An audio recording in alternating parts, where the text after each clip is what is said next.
all to my YouTube channel Code with Priya. So in today's lecture we would be studying about input and output statements in C++.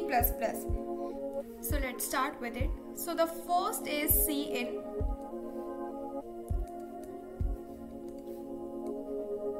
We talk about cin and second is cout. Cin is basically used to take the input. It is used to take input from the user, and cout is used to display the output. Used to display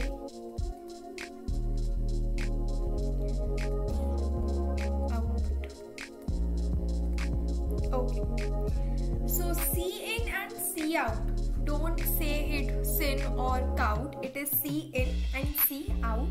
इन दोनों की जो definition होती है that is stored in IOStream. मैं लिख देती हूँ IOStream and we enclose it like this. ये क्या होती है? ये होती है आपकी हेडर फाइल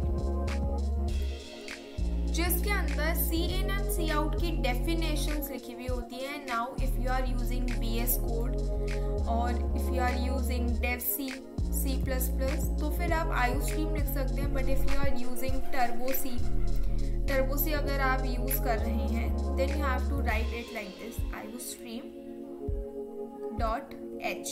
आपको इस तरीके से लिखना पड़ता है.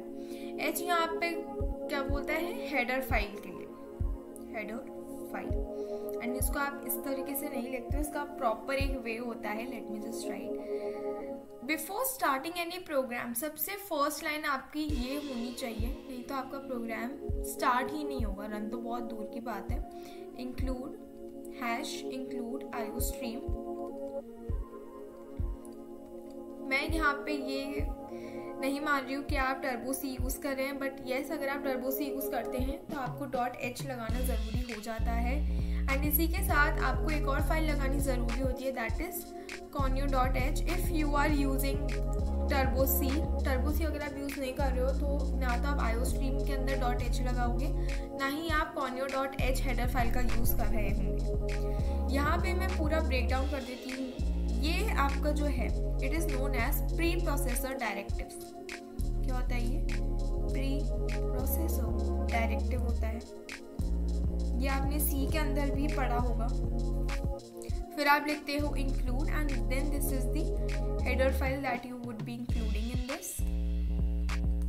ये क्या आपकी हेडर फाइल हो जाती है. cout से हम पहले स्टार्ट करते हैं.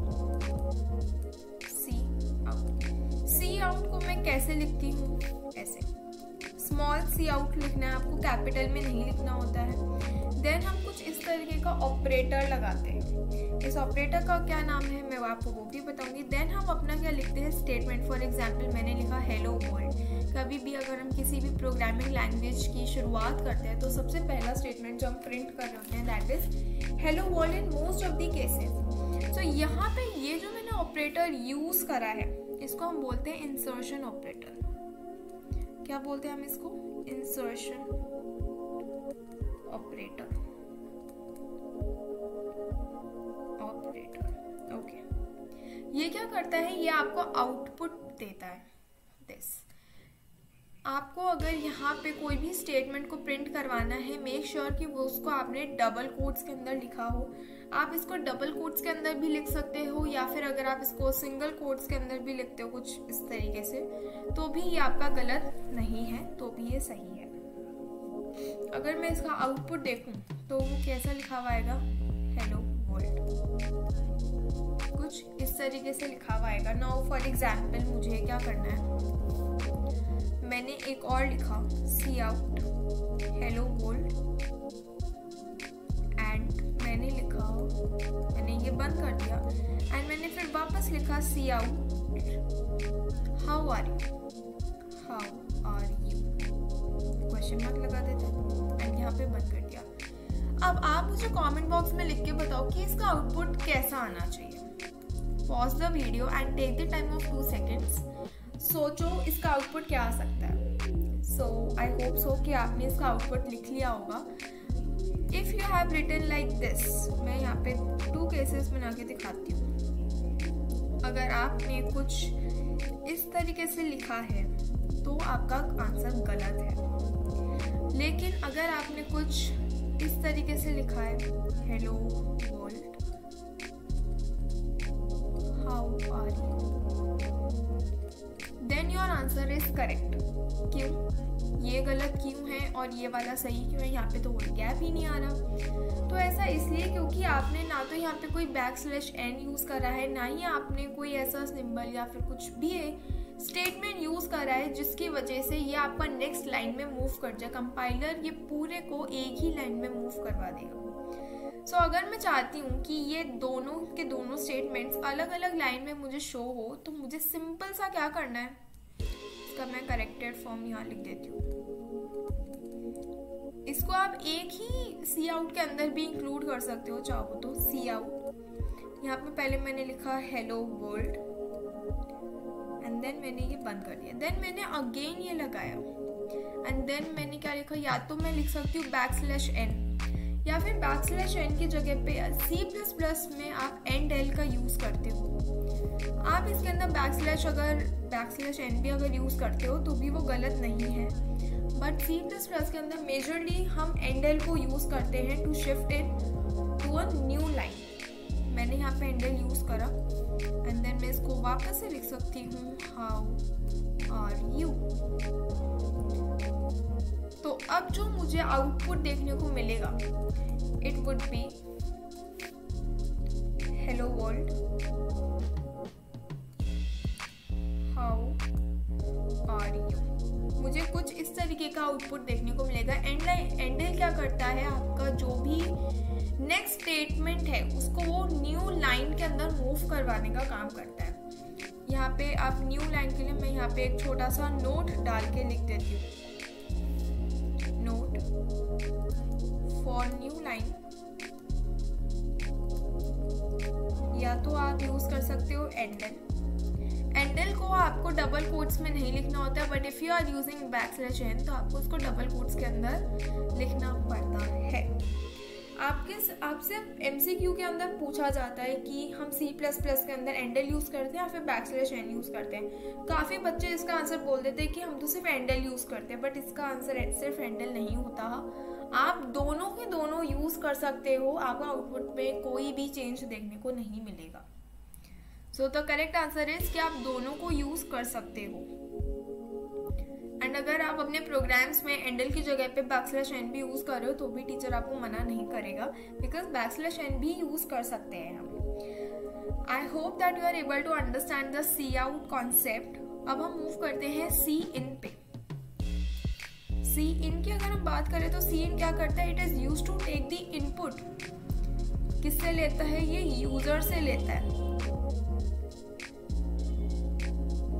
किससे लेता है, ये यूजर से लेता है। जरूरी तो नहीं है ना कि अब हर बार हम फिक्स कर देंगे कि वैल्यू 10 ही रहेगी या फिर वैल्यू 5 ही रहेगी। हो सकता है कि यूजर अपने मन से कोई भी वैल्यू डालना चाहता हो।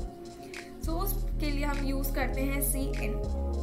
एंड सी इन को लिखने का तरीका कुछ इस तरीके से होता है। हमने लिखा सी इन, यहाँ पे ये जो एरोज है इनका खास ध्यान रखना है, ये दोनों सेम एरोज नहीं है। यहाँ पे मैं इस तरफ शिफ्ट कर रही हूँ एंड यहाँ पे मैं ऑपोजिट शिफ्ट कर रही हूँ। इस वाले ऑपरेटर का नाम होता है एक्सट्रैक्शन ऑपरेटर।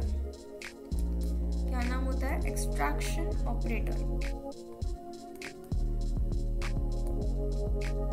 एंड यहाँ पे फॉर एग्जाम्पल मुझे किसी भी वेरिएबल के अंदर कोई भी वैल्यू स्टोर करवानी है, तो फॉर एग्जाम्पल मुझे ए के अंदर करवानी है तो मैं नॉर्मली ए लिख दूँगी। सी के अंदर हम क्या करते थे, हमें %d लिखना पड़ता था, देन हमें एड्रेस लिखना पड़ता था, तो वो सब काम हम इसमें नहीं करते। तो इसमें ऐसा नहीं होता है, हमें जिस भी वेरिएबल के अंदर जो भी वैल्यू स्टोर करनी होती है हम उस वेरिएबल को यहाँ लिख देते हैं, देन हम नॉर्मली यहाँ पे क्या कर देते हैं, सेमीकोलन लगा देते हैं। सो मैं इन दोनों को यूज करके एक एग्जाम्पल लिख के बता देती हूँ ताकि आपको थोड़ा सा क्लियर हो जाए। तो मैंने यहाँ पे कोई बनाया int a एंड मैंने सी आउट से एक मैसेज प्रिंट करवाया, enter the value of a। इस तरीके से मैंने एक मैसेज प्रिंट कराया ताकि यूजर को पता चले कि मुझे कोई वैल्यू इनपुट करने के लिए बोल रहा है। एंड देन हम लिखेंगे normally C in and then we will be using our extraction operator. And क्योंकि मुझे ए के अंदर वैल्यू को स्टोर करवा रहे हैं तो मैं 8 डाल दूँगी। इसका आउटपुट भी हम देख लेते हैं, इसका आउटपुट कैसा आएगा। आउटपुट जैसे ही स्टार्ट होगा वैसे ही आपके पास लिखा हुआ आएगा एंटर दी वैल्यू ऑफ ए। आप ए की वैल्यू फॉर एग्जाम्पल एंटर करते हो 2, कुछ इस तरीके से आपका प्रोग्राम पूरा एंड हो जाता है। So that's all for today.